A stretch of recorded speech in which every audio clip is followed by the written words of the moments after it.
Salisbury steak. I chose 70s music because that's when this was really popular for me.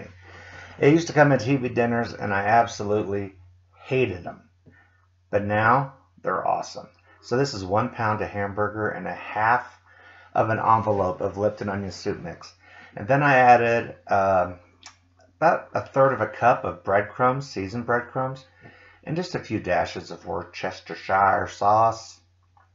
We're also going to do some salt and pepper. Big deal. Not much. And an egg. And that's it. But speaking of TV dinners from way back in the way back, you had your choice of Salisbury steak or I think turkey dinner. And that was it when I was a little kid. And I prayed for turkey dinner. Oh, please, give me the turkey. But anyway, now that I'm older, wiser, and my taste buds have matured, I love this Salisbury steak. It's so good. And it tastes like you've cooked all day long. And it's inexpensive to make. So I've mixed that all up with my flesh mitts. And now I'm patting it out to make it to be an even-sized patty, which I'm going to ingeniously take my fingers and make it into 4 separate pieces by making a line in half one way and then the other. So now each one should be, even though it didn't happen, 1/4 pound patties of Salisbury steak. So just pat it out into an oval shape. That is the traditional shape. Now some people grill these, and that's fine. Go ahead if that's your thing. But I'm doing it easy, so it's all done in one pot. You can't go wrong there, right? So I got all 4 of them done. My pan is nice and warm. I'm going to lay these in there. And I can tell you right now, when I flipped them, I had to put some oil in the pan because I'm using really lean ground beef. And boy howdy, I'm telling you, it's so good. You're going to love this. So I'm going to cook them for 3 to 4 minutes on each side, and then I'm going to remove them. And it doesn't matter if they're cooked all the way through yet or not. You're just trying to get color on them, and that sear will hold them all together and they won't fall apart in the gravy. So I've taken them out. Bam, there they are. I put in 1 tablespoon of butter. It's a big tablespoon, so don't judge me. And then I'm going to add 1½ onions that I have sliced, cut in half and sliced. And they're going to be in pretty thick slices. Some people do a dice on them, and that's fine too.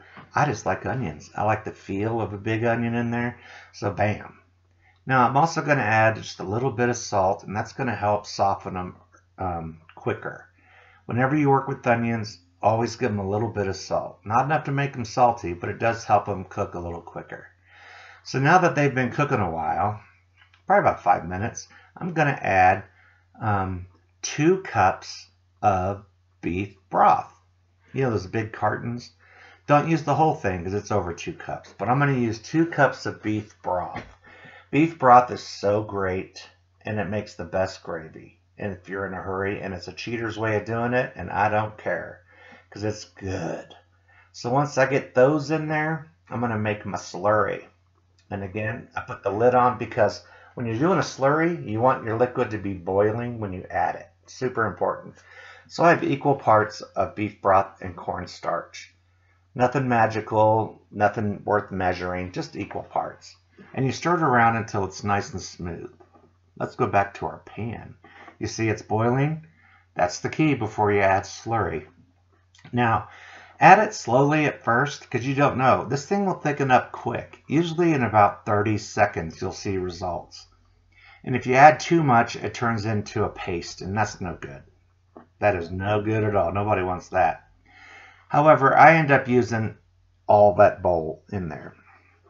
Yep, had to. Now I'm going to add a few more dashes of Worcestershire sauce. And then if you've never done this before, secret, banquet browning liquid. It adds a little bit of flavor, but it gives the gravy this super dark, I've been cooking all day, glossy appearance. It's like what you get when you go to a really nice restaurant. So I'm pretty sure those people use browning sauce. And it's just so, so good. Look at that. Super dark and rich. All right. You see me now adding the rest of that bowl for the slurry? And that's going to be perfect. It did. It turned out really, really good. So I'm going to give that a stir. And then we're going to put our Salisbury steaks right back in there. Nestle them in amongst the onions and the gravy. You just want to make sure that it's good and incorporated. And you're going to cook these for another 5 minutes, maybe 6, and flip them a couple times so that the gravy gets time to flavor all that. It's so good. So let's plate this baby up. So this is like 6 minutes later. You can see, look at that. Oh yeah. Oh, put it on the plate, Jimmy. Now, I think about putting this on, but then I changed my mind because I want to be dramatic and show you the pouring of the gravy and onions, because it is onion gravy. Look at that. Look for this next one. I tell you right now, Mrs. Dick could dump that on me in a bathtub and I'd be happy. So I hope you enjoyed this video, and I really hope you try this Salisbury steak. It is super duper easy and good. See ya.